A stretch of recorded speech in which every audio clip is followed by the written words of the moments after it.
Buenos días con todos y buenas tardes con las personas que están allá en Europa. Voy a compartir con ustedes avances preliminares del estudio que nosotros estamos realizando acá en la Amazonía ecuatoriana sobre pitahaya roja en sistemas agroforestales con tutorado vivo e inerte, efectos sobre el suelo, la biota edáfica, el rendimiento y la calidad física, química y funcional del fruto, acá en el norte de la Amazonía ecuatoriana. Mis directores de esta investigación es la doctora María de Lourdes Vázquez Orderis, que es de la USC, el doctor Iván Samaniego, que es de acá del INIAP, y como tutora la doctora María de los Ángeles Romero Rodríguez, que es de la USC. Eh, el, un poquito ¿por qué nosotros decidimos trabajar con pitahaya roja? Pues porque pitahaya roja se ha convertido en un cultivo estratégico aquí en el Ecuador. Es una fruta que tiene mucha demanda internacional. Esta demanda internacional pues se debe al elevado valor funcional y antioxidante de la pitahaya. Además, Ecuador se ha fortalecido y se ha posicionado como un país exportador de pitahaya roja y pues acá en la Amazonía ecuatoriana este cultivo tiene mucho potencial, pues ha empezado a crecer la superficie cultivada. En el año 2025, el Ecuador exportó 52.883 toneladas de fruta fresca. Su principal comprador fue Estados Unidos, con un 74%. El 15% de la fruta se fue a la Unión Europea y el 11% se distribuyó a países asiáticos, a países centroamericanos y nuevos mercados como el de Argentina y Chile. Las exportaciones de pitahaya roja en el año 2025 generaron ingresos para el país de 224 millones y de la cantidad exportada, 20.834 toneladas correspondían a pitahaya roja pulpa blanca, que es Ilosireus undatus. La producción de pitahaya acá y qué desafíos se enfrenta la pitahaya acá en la Amazonía, pues como les decía, es un cultivo que se ha expandido rápidamente acá en el norte de la Amazonía ecuatoriana, en la provincia de Orellana y Sucumbíos. Acá la pitahaya no se cultiva como en el litoral ecuatoriano, pues allá manejan tecnologías eh, convencionales, sistema de fertirriego, luces, tutores inertes. En cambio, acá en la Amazonía, la pitahaya es cultivada en tutores vivos de Spondias mombin y eritrim. Además, se ve que acá la Amazonía ecuatoriana presenta las condiciones ideales para el cultivo. Sin embargo, es por esto que este cultivo se ha ido expandiendo. Sin embargo, los principales desafíos que enfrenta el cultivo acá en la Amazonía es el manejo del suelo y la biota edáfica, efecto de la sombra sobre la productividad. No sabemos si esta afecta o no afecta la productividad del cultivo. La calidad funcional del fruto es afectado por cultivarse en este tipo de tutores y si este cultivo va a ser sostenible o este sistema de producción nuevo va a ser sostenible aquí en esta región. Los vacíos de conocimiento que se manejó o estábamos manejando cuando planteamos este tema de investigación es el efecto de los tutores vivos sobre el suelo, la influencia del microambiente en el cultivo de pitahaya, si la sombra tiene relación con la producción del cultivo y si la calidad de la fruta se ve afectada también por la sombra que proyectan estos tutores. Los objetivos que se plantearon para la investigación, como objetivo general tenemos evaluar el efecto de sistemas de tutorado vivo e inerte en el cultivo de pitahaya roja en la Amazonía ecuatoriana. El objetivo específico 1 es evaluar qué pasa con el suelo, la biota edáfica y el rendimiento, analizar la fenología y la calidad de fruto y determinar qué pasa con los compuestos bioactivos y la capacidad antioxidante de esta fruta. El estudio se desarrolla en la provincia de Orellana, en en el norte de la Amazonía ecuatoriana. Aquí les estoy señalando con el puntero. En el cantón La Joya de los Hachas, la parroquia La Joya de los Hachas, en el recinto del Oro. En esta localidad el clima corresponde a un bosque húmedo tropical con temperaturas que van desde los 18, perdón, con temperaturas que van de los 18 a los 33 grados centígrados, una precipitación anual de 3.200 a 3.900 milímetros, humedades relativas que van desde los 86.5 a los 98.9% y una evapotranspiración de 6.222.7 milímetros. Los tratamientos que nosotros implementamos o evaluamos en campo son tres. Utilizamos tres tipos de tutorado. Aquí pueden ver con el puntero, estoy señalando a mano izquierda, son pitahayas cultivadas en el tutor inerte, que es hecho de concreto. En el centro está la pitahaya cultivada en el tutor de Spondias mombi. Y a la izquierda tenemos la pitahaya cultivada en el tutor de eritrina. Estos tratamientos con 3 repeticiones, 35 plantas por unidad experimental y 9 plantas de evaluación. Las variables que se evaluaron para cumplir con el objetivo número 1, primero era evaluar la cobertura de sombra. Para esto nosotros utilizamos un densiómetro cóncavo, donde se tomaban lecturas entre planta para ver el porcentaje de sombra que proyectaban los tutores y también entre hilera. Posteriormente, estas evaluaciones, tanto de cobertura de sombra como contenido de clorofila, se realizaban cada 90 días. El contenido de clorofila igual se realizaba en las plantas, en la parte media de la planta, con un medidor tipo láser, y el medidor del contenido relativo de clorofila se colocaba a 35-40 centímetros de la planta. Posteriormente de que se terminaba de realizar esta evaluación, se realizaba la poda de la biomasa de los tutores para que el exceso de sombra, o sea, sombras no pueda afectar al cultivo de pitahaya. Se hacía una poda, un raleo de sombra. La biomasa que se podaba se pesaba en una balanza tipo reloj, peso de biomasa fresca. Posteriormente se tomaba 250 gramos de esta biomasa, se etiquetaba por tratamiento y repetición y se trasladaba al laboratorio de suelos y aguas de la Estación Experimental Central de la Amazonía para la determinación de los elementos nitrógeno, fósforo, potasio, calcio, magnesio, azufre y materia seca.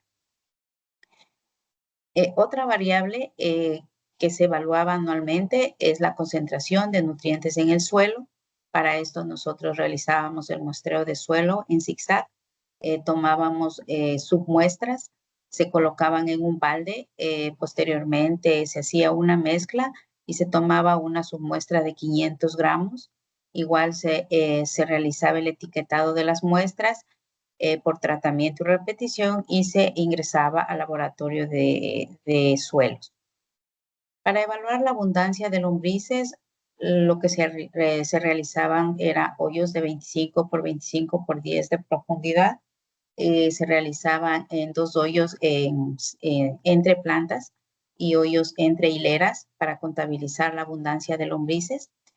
Posteriormente se realizaba el peso, igual esto se realizaba 2 veces al año. En las épocas de máxima precipitación, que generalmente estaba entre marzo y abril, y en los meses de menos precipitación acá en la Amazonía, que estábamos hablando de octubre y noviembre.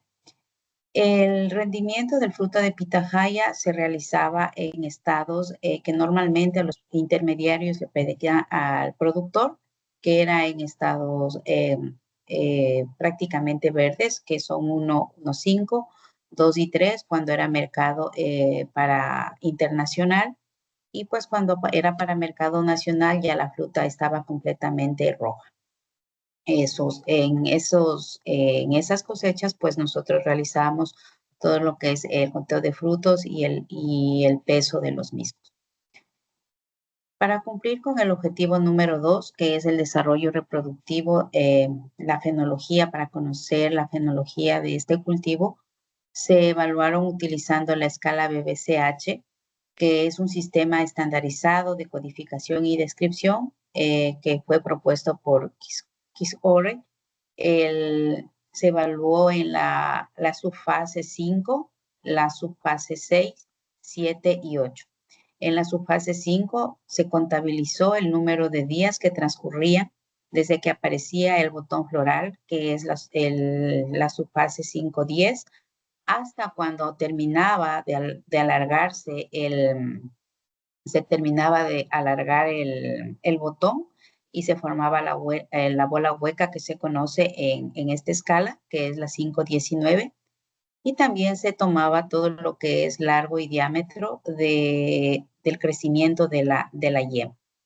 En la subfase 6, en la 610, aquí nosotros contabilizamos el número de días que transcurría desde que la flor empezaba a abrirse hasta cuando la flor ya se polinizaba, ocurría la polinización, que es la etapa 619. Después, cuando ya caía la flor, empezaba el proceso de secamiento de la flor, que es la fase 7, hasta cuando el fruto obtenía el 90% de su tamaño final, que es la etapa 7-19, y la etapa 8 es desde cuando el fruto ya empezaba a presentar los primeros cambios de color, tanto interno como externo. Para esta evaluación se tomaron 324 botones florales, 36 botones por parcela o por unidad experimental. Para cumplir con el objetivo número 3, se tomaron frutos en diferentes estados de madurez y se evaluaron variables físicas como peso, diámetro, longitud, color externo e interno del fruto, variables químicas como pH, acidez, sólidos solubles, fibra, grasa, proteína, bioactivos como polifenoles, flavonoides, FRAP y ABTS. Para esto se tomaron 270 frutos, 5 frutos por tratamiento, por repetición, en 6 subestados. En el estado 0, 1, 1, 5, 2, 3 y 4, que posteriormente tal vez me van a entender por qué se les denominó así. Y estas evaluaciones se realizaron 3 veces al año por 2 años. En las épocas donde hubo producción en campo. Como resultados preliminares de este estudio, pues nosotros les agrupamos en variables de construcción de suelo, que sería la vía edáfica.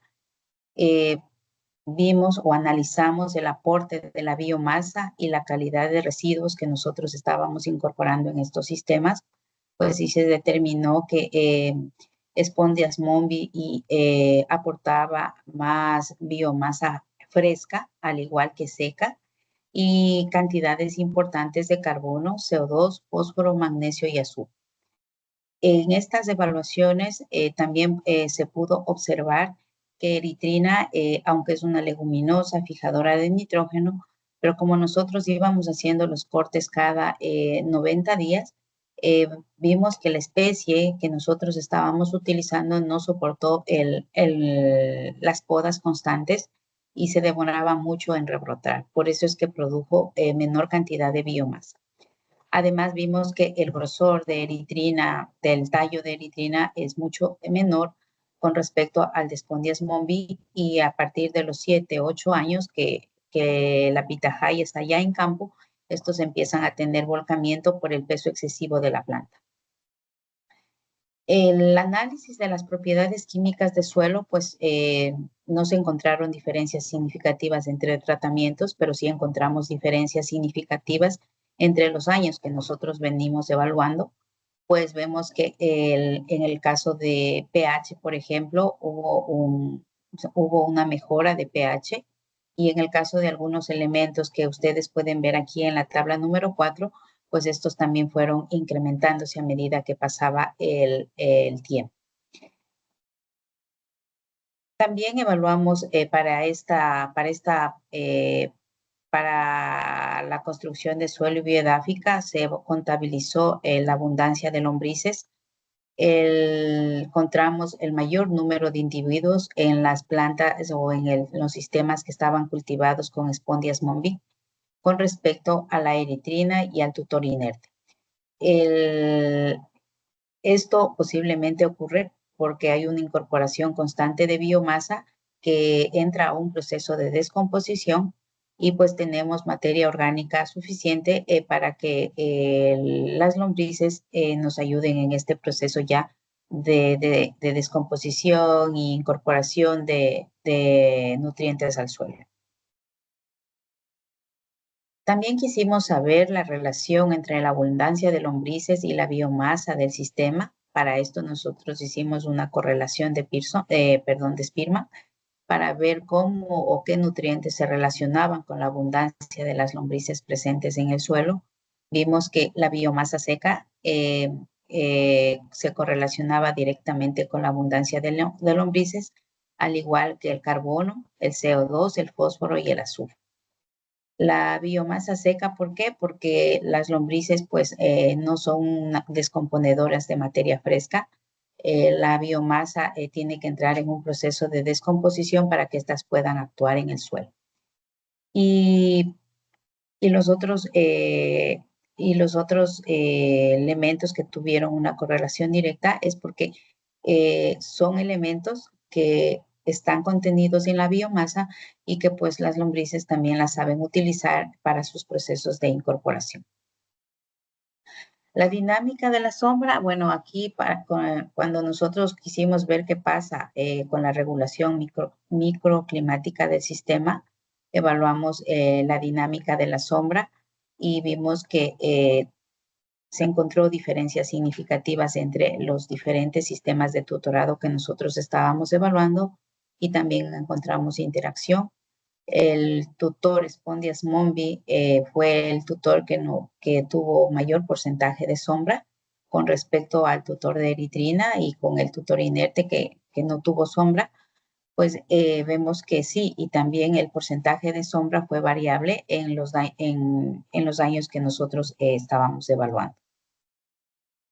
En la dinámica del contenido relativo de clorofila, pues nos encontró diferencias significativas entre el tratamiento, no hubo diferencias entre los años de evaluación, pero por eso es que nosotros quisimos ver, bueno, qué pasó en los diferentes meses que nosotros evaluábamos el contenido relativo de clorofila, pues, y encontramos que en los meses donde hubo mayor contenido relativo de clorofila es en el mes de febrero y julio, y en el mes de noviembre, pues, se determinó que hubo el menor contenido de clorofila en las plantas, y pues posiblemente se deba a que aquí en estos meses son los meses más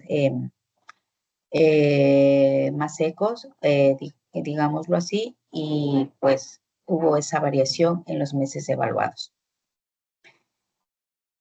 La variable rendimiento, pues encontramos cuando evaluamos la variable rendimiento, se determinó que hubo diferencias significativas entre los tratamientos evaluados.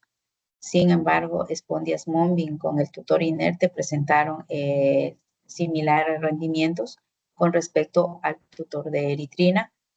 Vemos que el tutor de eritrina, posiblemente el rendimiento fue más bajo porque no hubo tanta incorporación tal vez de biomasa fresca, pero también vemos que si es que no hay diferencias entre Spondias mombi y el tutor inerte, pues es una alternativa para nosotros poder cultivar este tipo de la pitahaya con estos sistemas de producción más sostenibles, porque el rendimiento no se ve afectado. También quisimos determinar la relación entre el rendimiento y los nutrientes, qué pasó con los nutrientes que se incorporaban con la biomasa. Vimos que la biomasa seca tuvo una relación directa con el rendimiento, al igual que el fósforo, que es un elemento que está presente tanto en el crecimiento del sistema radicular y en la formación del fruto, calcio y azufre, que son elementos importantes en los procesos de producción de esta fruta. Aquí en la parte inferior está el link del documento donde se publicó esta información del objetivo número 1 de esta investigación. Para el objetivo número 2, que es el desarrollo reproductivo, pues nosotros determinamos que desde que aparece la yema floral en pitahaya roja hasta cuando se produce el alargamiento del botón floral y la formación de la estructura llamada cola hueca, que es la etapa 5-19, transcurrieron de 19 a 21 días. Y también pues vimos que en estas subetapas el diámetro y la longitud tuvieron un crecimiento exponencial, ¿no? Iba creciendo a medida que iba alargándose la yema. Se encontró también diferencias significativas entre el largo de la yema, pues vimos que la yema de esta estructura que estaba formándose en los tutores cultivados con Spondias mombi eran mayores, tenían mayores longitudes que con respecto a los otros tutores.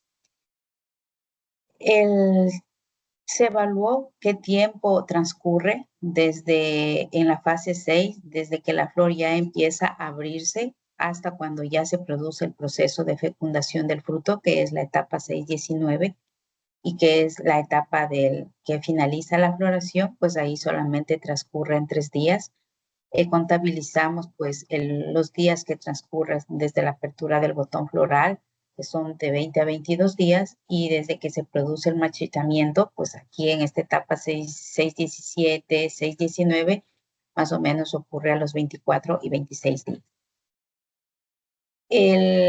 Se contabilizó el número de días que transcurrían desde cuando el fruto ya se formó el fruto, que es en la subetapa 7-11, hasta cuando el fruto tenía el 30% de su tamaño, transcurrieron de 5 a 6 días. Hasta cuando el fruto tiene el 50% de su tamaño final, transcurren 10 días. Desde cuando el fruto tiene, desde la etapa 7-15 hasta la 7-17, cuando el fruto tiene el 70% de su tamaño final, transcurren 3 días.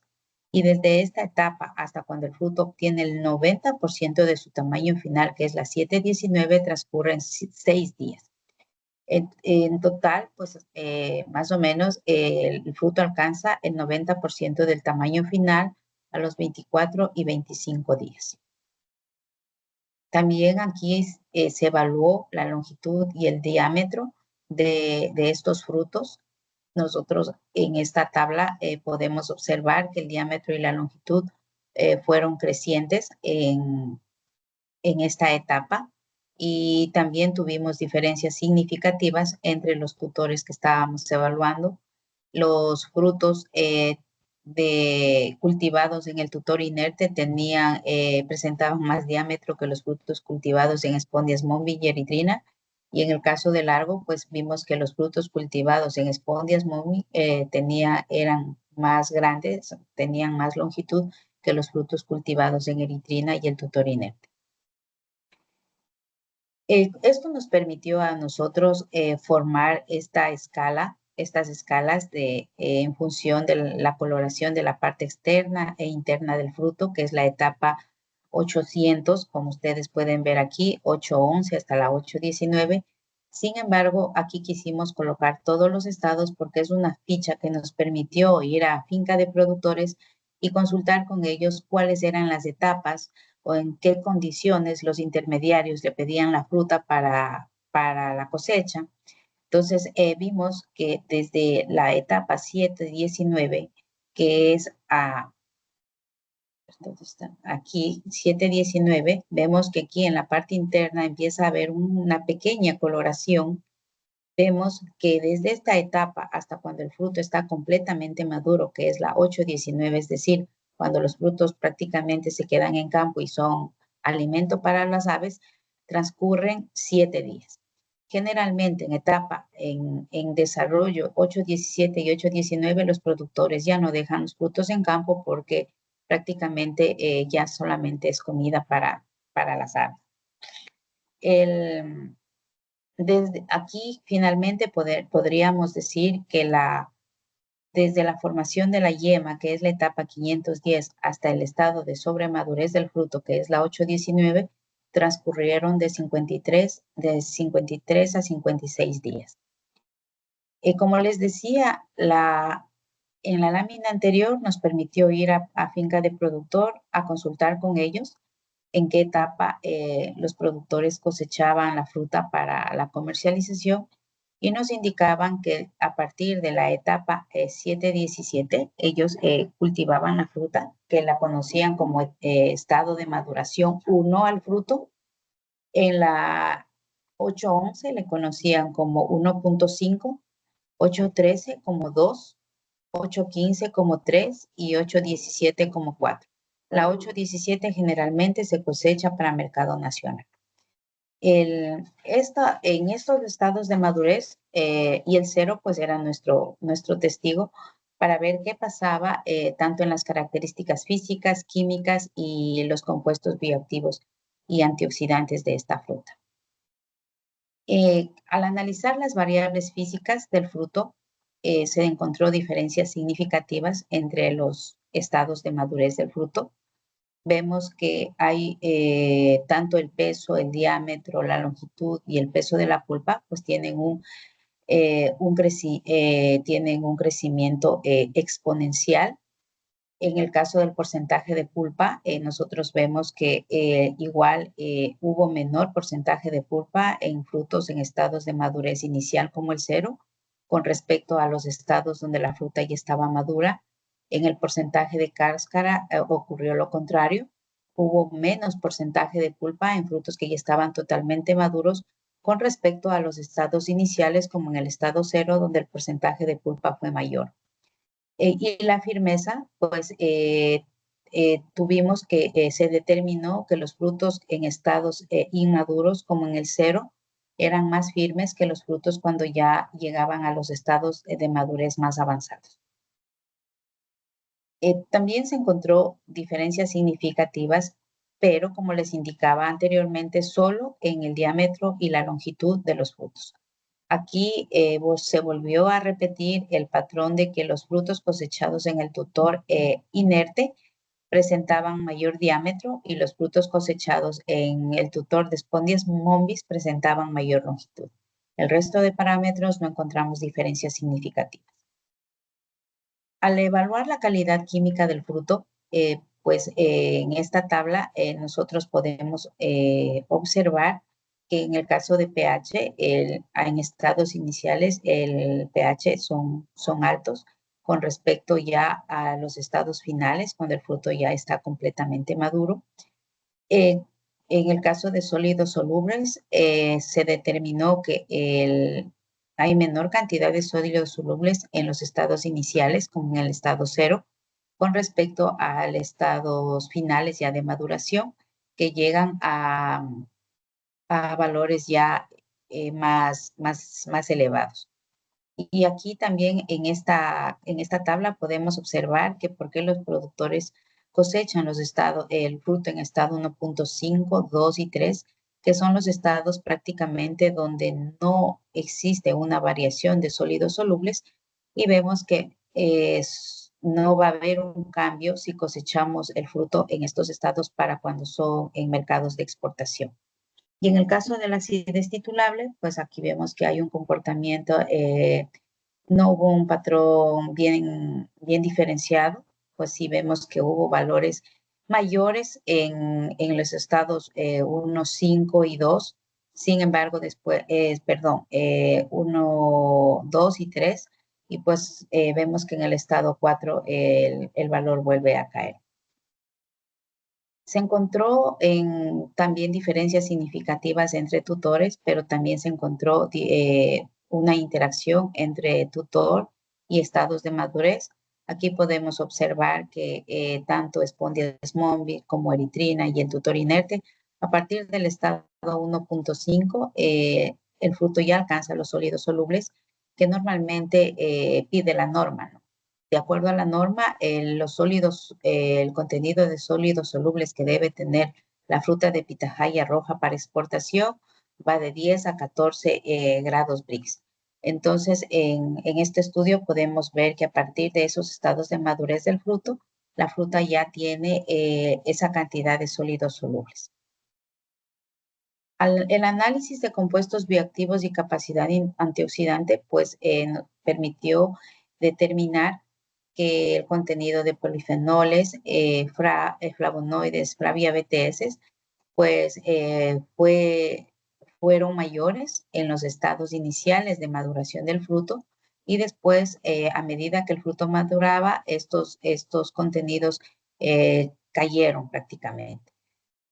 El análisis entre los tutores evaluados nos permitió determinar que tanto polifenoles, Flavia BTS, los contenidos de estos compuestos fueron mejores o mayores en los frutos cultivados en tutores vivos con respecto al tutor inerte.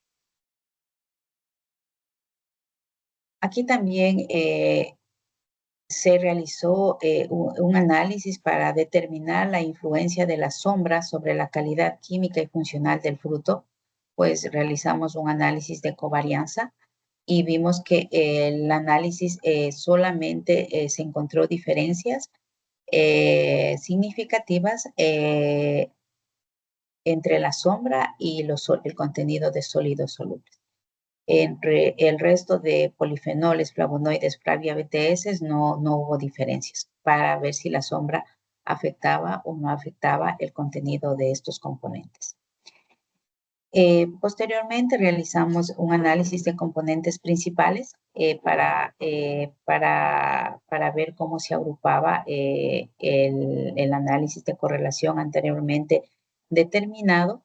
Pues, y los dos primeros componentes explicaron el 96.5% de la variabilidad total, mostrando que el gradiente 1 estaba asociado a la madurez del fruto. Vemos que, por ejemplo, se ve mi cursor, flavonoides, FRAPs, polifenoles y ABTS, había mayores contenidos en los estados iniciales de maduración del fruto.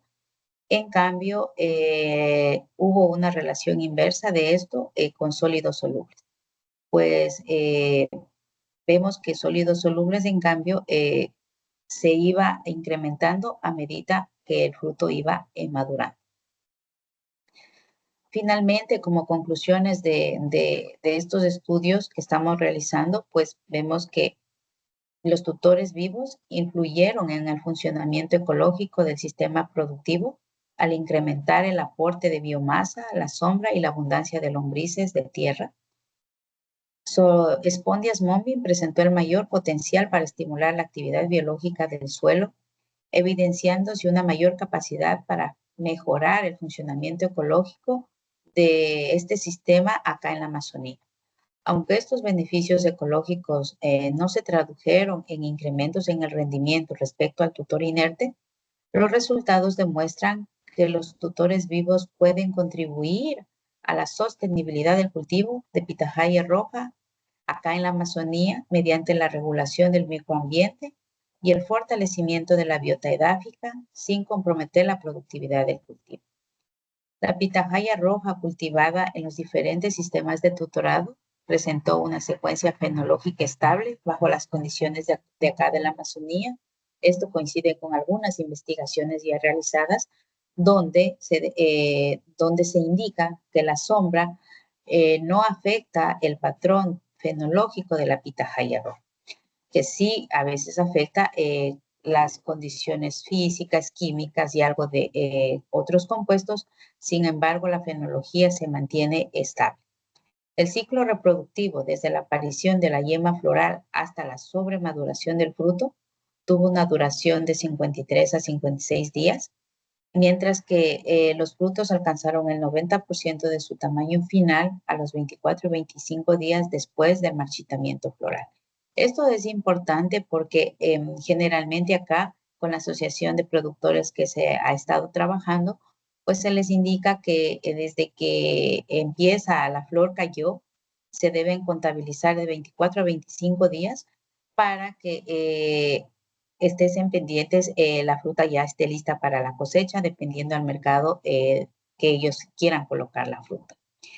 Finalmente, pues el estado de madurez fue el principal factor que explicó los cambios en la calidad física, química y funcional del fruto. Durante la maduración se aumentaron el contenido de sólidos solubles, se disminuyó la firmeza, mientras que los mayores contenidos de compuestos bioactivos y capacidad antioxidante pues se registraron en los estados iniciales de formación del fruto. Y los sistemas de tutorado influyen, sí, en algunas características físicas y químicas, evidenciándose que el microambiente generado por los tutores puede modular parcialmente la calidad del fruto de pitahaya rojo. Muchas gracias.